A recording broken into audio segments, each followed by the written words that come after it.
Sherritt Ranch Theater, featuring talented local artists from California's Central Coast, presents an original radio drama. Here is episode number 2 of The Most Beautiful Woman. Part 1, LA attorney Michael Weber receives an odd request from a friend of her friend, Walter Scarbourgh, his days numbered, asks Michael to arrange a meeting with his ex-fiancée Evelyn Avery. Walter has led a life of regret over how his college relationship with Evelyn ended. He wants to apologize, to ask for forgiveness while he still can. Michael reluctantly arranges the meeting at Evelyn's Beverly Hills estate. Walter and Evelyn meet privately. Then gunshots ring out, and a horrified Michael finds Walter dead and Evelyn holding the gun in her hand. Evelyn's arrested, and Michael suddenly has the biggest case of his legal career. Mr. Weber, Monica Quinn with the Los Angeles Times. I can't talk right now, sorry. I'll walk with you. Is Evelyn Avery making bail? There's no reason why one of the most respected and revered women in Southern California has to stay in jail a minute longer. Police report says you were there at the time of the murder. Did you see the shooting? No, really. Miss Quinn, I don't have much more Will you plead insanity as a defense? Is Evelyn Avery mentally fit to stand trial? I have no comment. Now, this conversation is over, Ms. Quinn. We'd like to interview her. A friendly profile might help your case. Mr. Weber. Mr. Weber.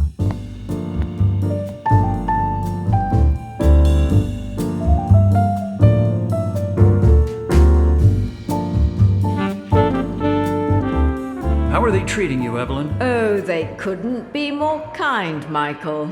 They're making me feel like a sort of VIP. Very important prisoner. Well, the good news is that you'll be sleeping in your own bed tonight. You have to surrender your passport, but you're not considered a flight risk. So much for my great escape to South America. Evelyn, this is serious. You're facing years in prison. I can't help you if I don't know what happened. You have to tell me about yesterday afternoon. Actually, I don't. What?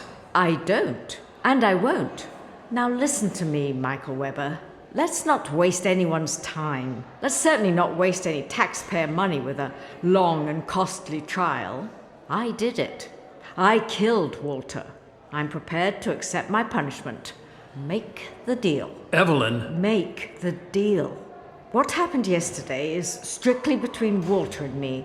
It's nobody's business. I'm not about to air dirty laundry in public and end up being profiled by Geraldo Rivera or TMZ. You're not making this easy. My mind is made up.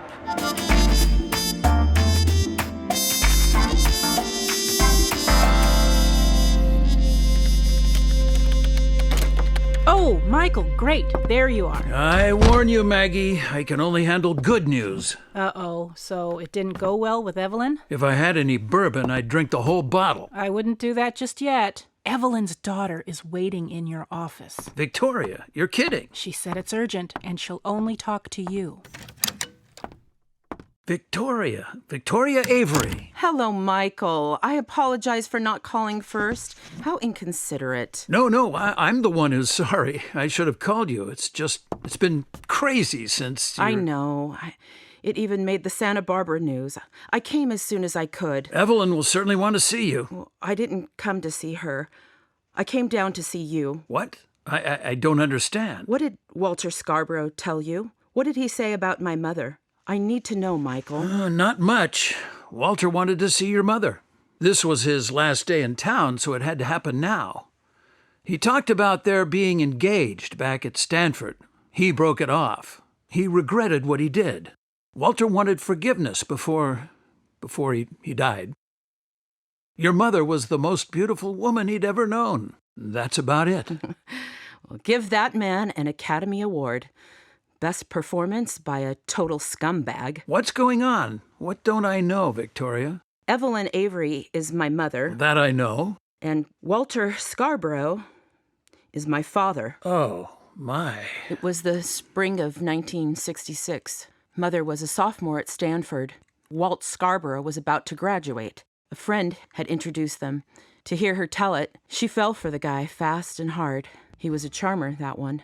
And Mother had never had a serious boyfriend before. She told me the story about that night. She went looking for Walter, found him with some buddies at a student bar.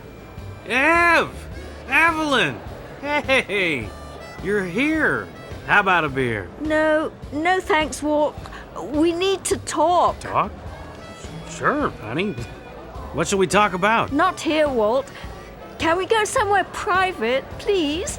It's important. Anything for the most beautiful girl. Lead on, my princess. Your wish is my command. So, Walt and Evelyn went for a walk around campus. Mother wanted him to get some fresh air, thought it might sober him up a bit. She needed him to understand her news. Hey, Mr. Tambourine Man, play a song for me. I'm not sleepy and there's no place I'm going to. Tambourine, Tambourine Man, Stanford Man. I am a Stanford man with my beautiful girl. I'm pregnant. What? I'm pregnant. I got tested at the University Health Center. They called me today with the news. I've been trying to find you everywhere. Are you listening to me? What? Do you understand what I'm saying? I hear you, Ev. I get it. I get it. This was not the news the campus Romeo, a graduating senior, wanted to hear, and Walt's response wasn't exactly what Mother wanted to hear. What are you gonna do? I mean, have you decided? Decided?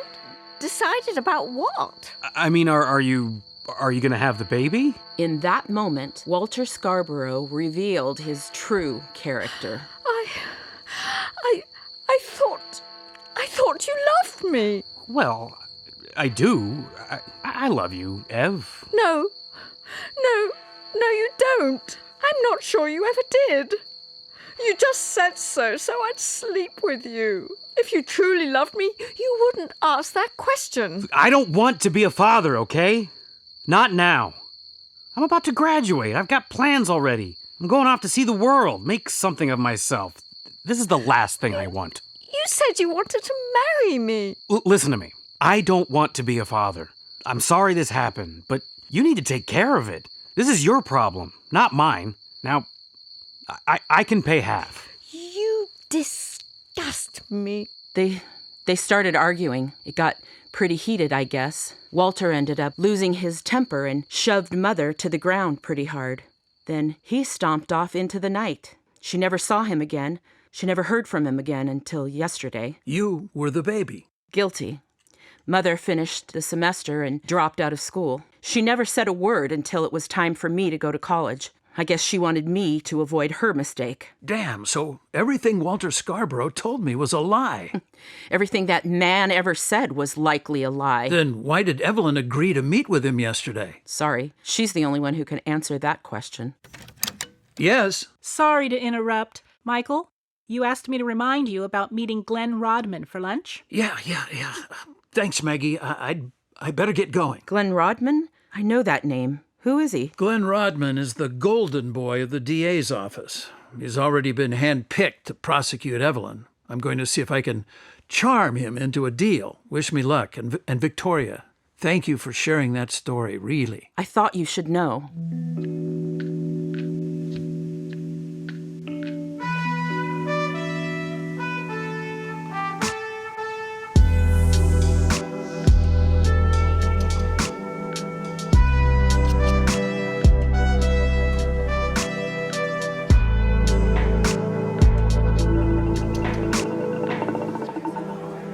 You know, we could have met at your office, Glenn. Made this all official. Nah, I think better when I eat. Besides, too much press hanging around my office today. You can eat all your fries. Help yourself. Listen, let's cut to the chase, okay? I don't think Evelyn Avery should go to prison. Oh, I love these fries. And I don't think Walter Scarbourgh should be dead, but he is. So your client has to go away for a while. Probation and community service. No jail time. I'm thinking 3rd degree. Manslaughter, 3 to 5. Glenn, we're talking about Evelyn Avery. I know. That's why we're only talking about 3 to 5. Not happening. No jury will convict her. You said that the last time, Weber. I seem to recall the jury didn't agree. Listen to me. I'm going to put Evelyn on the stand, and believe me, she'll... Sorry, I need to take this. What's going on? My investigator. Talk to me. What? Are you sure? Are you absolutely positive?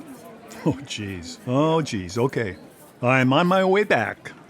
Well, counselor, hold on to your briefcase. We have a new twist in the case. Turns out that the gun used to kill Walter Scarbourgh was registered to Walter Scarbourgh. What? It would seem that Scarbourgh was the one that brought the gun to the house. Now try explaining that. I think you better go and talk to your client and figure out exactly what happened. Excuse me, ma'am. Can I get that dessert to go?